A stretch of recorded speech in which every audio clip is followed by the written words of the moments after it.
আসসালামু আলাইকুম। অভিবাসীদের নিয়ে বিস্ময়কর নতুন পরিকল্পনা প্রকাশ করলেন ডোনাল্ড ট্রাম্প।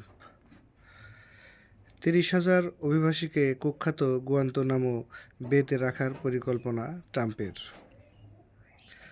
যুক্তরাষ্ট্রে বসবাসকারী হাজার হাজার অবৈধ বা অনিবন্ধিত অভিবাসীকে নিয়ে চাঞ্চল্যকর একটি পরিকল্পনার কথা জানিয়েছেন দেশটির প্রেসিডেন্ট ডোনাল্ড ট্রাম্প।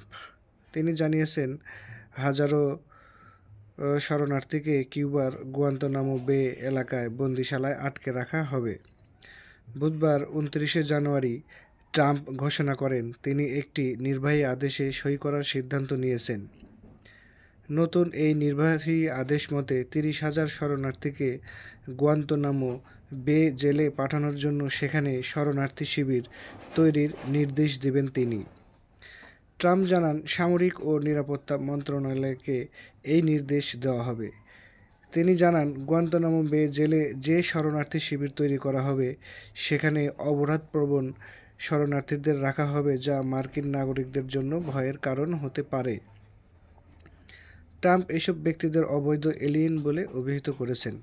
তার কথায়, এই শরণার্থীদের মধ্যে কিছু লোক এত খারাপ যে তাদের আমরা কোনো দেশে ফেরতও পাঠাতে চাই না, কারণ আমরা চাই না তারা আবার ফিরে আসুক আমেরিকায়। ২০২৪ সালে নির্বাচনী প্রচারণায় নেমেই শরণার্থী এবং অভিবাসন প্রত্যাশীদের নিয়ে কড়া মনোভাব দেখিয়েছিলেন ট্রাম্প।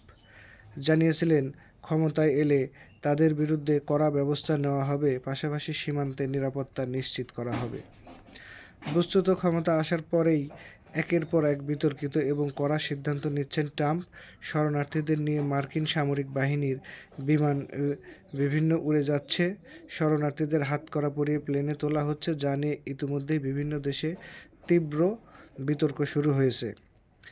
সাবেক প্রেসিডেন্ট জো বাইডেনের আমলেও বহু শরণার্থীকে ডিপোর্ট করা হয়েছে, কিন্তু তাদের এভাবে সামরিক বিমানে হাতকড়া পরিয়ে পাঠানো হয়নি।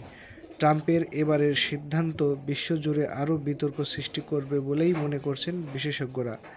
ট্রাম্প বলেছেন, গুয়ান্তনামো বে জেলে যাদের পাঠানোর কথা ভাবা হচ্ছে তারা ভয়াবহ অপরাধী।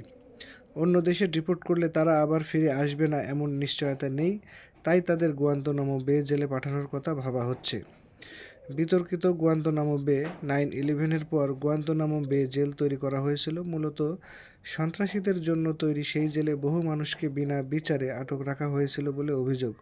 তখন থেকেই এই জেল নিয়ে নানা বিতর্ক, জেলের ভিতর নিপীড়নের বহু কাহিনী আছে।